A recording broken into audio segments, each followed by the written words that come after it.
కాశ్మీర్ మాజీ ముఖ్యమంత్రి ఫరూక్ అబ్దుల్లా ప్రాణాపాయం నుంచి త్రుటిలో బయటపడ్డారు. ఆయనపై దాడి యత్నాన్ని పోలీసులు భగ్నం చేశారు.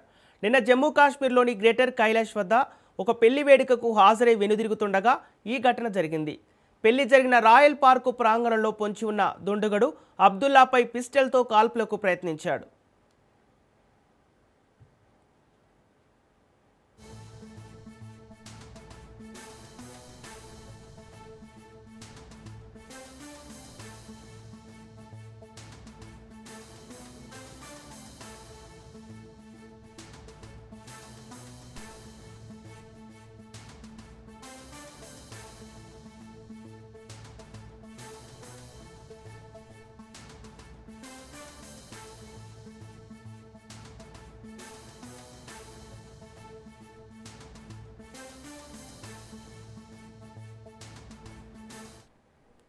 అక్కడే ఉన్న ఇద్దరు పోలీసు అధికారులు స్పందించి అదుపులోకి తీసుకునే లోపే ఒక రౌండ్ కాల్పులు జరిపాడు.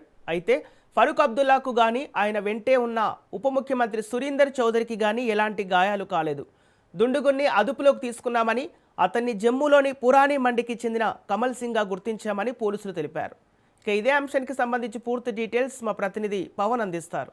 పవన్, జమ్మూ కాశ్మీర్ మాజీ సీఎం పై హత్యాయత్నం జరిగింది. అయితే ఫరూక్ అబ్దుల్లాపై గుర్తు తెలియని వ్యక్తులు కాల్పులు జరపడంతో అతన్ని భద్రతా సిబ్బంది కూడా అదుపులోకి తీసుకున్నారు. అయితే ఒక పెళ్లి వేడుకల్లో పిస్తోల్ ద్వారా కాల్పులు జరపడానికి ప్రయత్నించిన నేపథ్యంలోనే ఒక వ్యక్తిని అదుపులోకి తీసుకున్నారు. అయితే అతన్ని జమ్మూ కాశ్మీర్ సంబంధించిన కమల్ సింగ్ గా అటు పోలీసులు గుర్తించారు.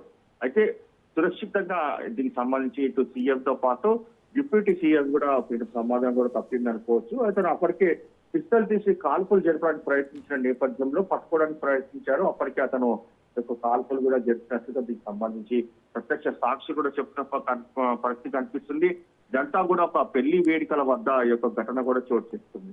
ప్రజలు ఎందుకు కాల్పులు జరిపారు, దీని వెనక ఏముందనే దానిపైన కూడా పోలీసులు ఆరా తీస్తున్నామని చెప్పి అంటున్నారు. అయితే ప్రజెంట్ కమల్ సింగ్ ని అదుపులోకి తీసుకున్నారు కాబట్టి అతన్ని విచారిస్తే ఈ యొక్క కాల్పులకు సంబంధించిన దీని వెనక ఏమై ఉంటుందనే దానిపైన కూడా క్లారిటీ వస్తుందని చెప్పి పోలీసులు కూడా భావిస్తున్నారు. అయితే ప్రజెంట్ మాత్రం పెద్ద ప్రమాదమే తప్పింది అనుకోవచ్చు. ఎందుకంటే మాజీ సీఎం ఫరూక్ అబ్దుల్లాతో పాటు డిప్యూటీ సీఎం కూడా పూర్తిగా ఈ యొక్క కాల్పుల నుంచి కూడా బయటపడినట్టుగా తెలుస్తుంది. మొత్తానికి ఓవరాల్ గా మరి కొద్దిసేపట్లో కమల్ సింగ్ సంబంధించిన విషయాలన్నీ కూడా పోలీసులు బయటికి చెప్పే అవకాశం కూడా కనిపిస్తుంది. ఈ కాల్పులకు సంబంధించి కూడా దీని వెనక ఏముందనే దానిపైన కూడా క్లారిటీ వచ్చే అవకాశం కూడా ఉంది.